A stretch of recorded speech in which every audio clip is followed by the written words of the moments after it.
Ассаламу алейкум рахматуллахи ва баракатуху. Құрметті жақсылар, өз ақылың ақылақ, кісі ақылы шоқырақ деп айтқан екен. Кейбір шариғаттан хабар жоқ адамдар, хабар болмаса да білетін адам сияқты бола береді, істей беруге болады деген сияқты пәтуалар беріп жатады. Кейбір нәрселерден сақтану керек жақсылар. Құраннан, хадистен біліміңіз болмаса, жүректің өзі керемет Құдайдың берген ағзасы екен, бізге берген сыйлығы. Жүректің өзі бізге хабарлайды екен. Пайғамбарымыз саллаллаху алейхи вассаламнан бір сахаба сұрайды, жақсылық не, күнә не деп сұрайды.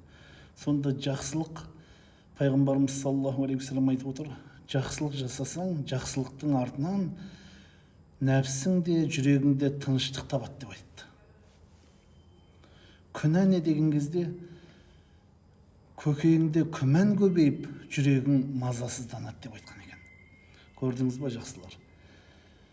Кейбір бола береді, ешнәрсе қылмайды деген сияқты сөздердің ар жағында күнә болып қалса, сіздің жүрегіңіз мазасызданып, ар жағында көңіліңіз күмәнданып жатуы мүмкін. Сол нәрседен біз сақтануымыз керек. Содан кейін қасиетті Құранда Аллах тағала былай дейді: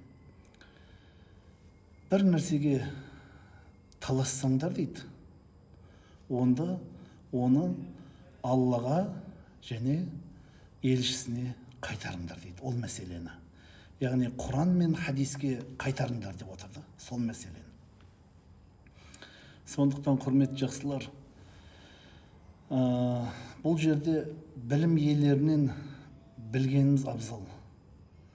Ол болмаған жағдайда жүрегі таза, тақуалығы күшті, біліммен, Құран, хадиспен сусындаған жүрегі, санасы өте білімді, болмаса тәрбиесі күшті, ниеті түзу, сондай кісілерден білгеніміз дұрыс екен. Сол кісілердің жүрегінен дұрыс пен бұрысты ажырататын Құдай соларға парасаттылық береді екен. Сондықтан құрметті жақсылар, тағы бір хадисте айтады пайғамбарымыз саллаллаху алейхи вассалам: адамдар қанша жерден саған пәтуа берсе де, жүрегіңді тыңдап көр деген. Ар ожданыңды, жүрегіңді тыңда деген екен. Әр адамға Құдай жүрегіне сондай бір білім берген, тура жолды көрсететін сезім берген, ақыл берген, сол ақылыменен тура жолын табуға болады екен. Ақыл керемет неғмет бізге берілген.